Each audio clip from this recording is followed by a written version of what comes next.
നമസ്കാരം. Raf talk ഫുട്ബോളിലേക്ക് അവർക്കും സ്വാഗതം. റാഫിയാണ് താരം, റാഫിഞ്ഞ തന്നെയാണ് താരം.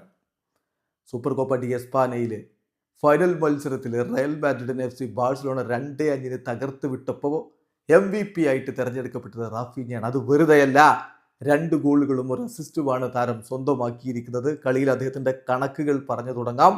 34 ടച്ചുകൾ, 2 ഗോളുകൾ, 4 ഷോട്ടുകളിൽ 3 എണ്ണവും ഓൺ ടാർഗറ്റ്, 1 അസിസ്റ്റ്, 4 കീ പാസുകൾ. കളിയിൽ ഏറ്റവും അധികം കീ പാസുകൾ അദ്ദേഹത്തിന്റെ വകയാണ്.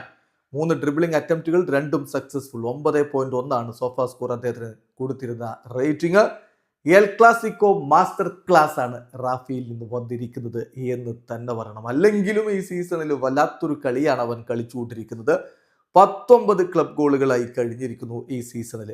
2017-18 സീസണിലായിരുന്നു ഇതിനു മുമ്പ് അവൻ കൂടുതൽ ഗോളുകൾ നേടിയിരുന്നത്.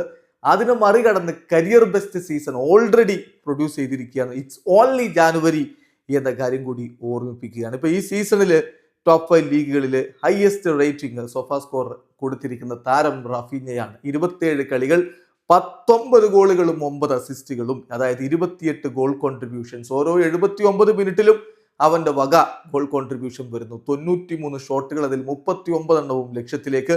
87 കീ പാസുകൾ, ടോപ്പ് 5 ലീഗിൽ ഒന്നാമതാണ്. അക്കാര്യത്തിൽ അവൻ 25 ബിഗ് ചാൻസുകൾ ക്രിയേറ്റ് ചെയ്തു. ടോപ്പ് 5 ലീഗിൽ അക്കാര്യത്തിലും അവൻ ഒന്നാമതാണ്. അവന് കൊടുത്തിരിക്കുന്ന ആവറേജ് സോഫാ സ്കോർ റേറ്റിംഗ് 8.1 ആണ്. നോക്കുക, റാഫിഞ്ഞ ബാഴ്സലോണയ്ക്ക് ഈ സീസണിന് മുമ്പ് 87 കളികളിൽ നിന്ന് 20 ഗോളുകളാണ് നേടിയിരുന്നെങ്കിൽ ഈ സീസണിൽ മാത്രം 27 കളികളിൽ നിന്ന് 19 ഗോളുകളായിരിക്കുന്നു. ചുരുക്കത്തിൽ വല്ലാത്തൊരു മികവിലേക്ക് റാഫിഞ്ഞ മാറിക്കൊണ്ടിരിക്കുന്ന കാഴ്ചയാണ് നമ്മൾ കണ്ടുകൊണ്ടിരിക്കുന്നത്. സോ റാഫിയാണ് താരം. വീഡിയോ അവസാനിക്കുന്നു. ഫുട്ബോൾ ലോകത്ത് കൂടുതൽ വിശേഷങ്ങളുമായി റാഫ് ടോക്സ് വീണ്ടും എത്താം.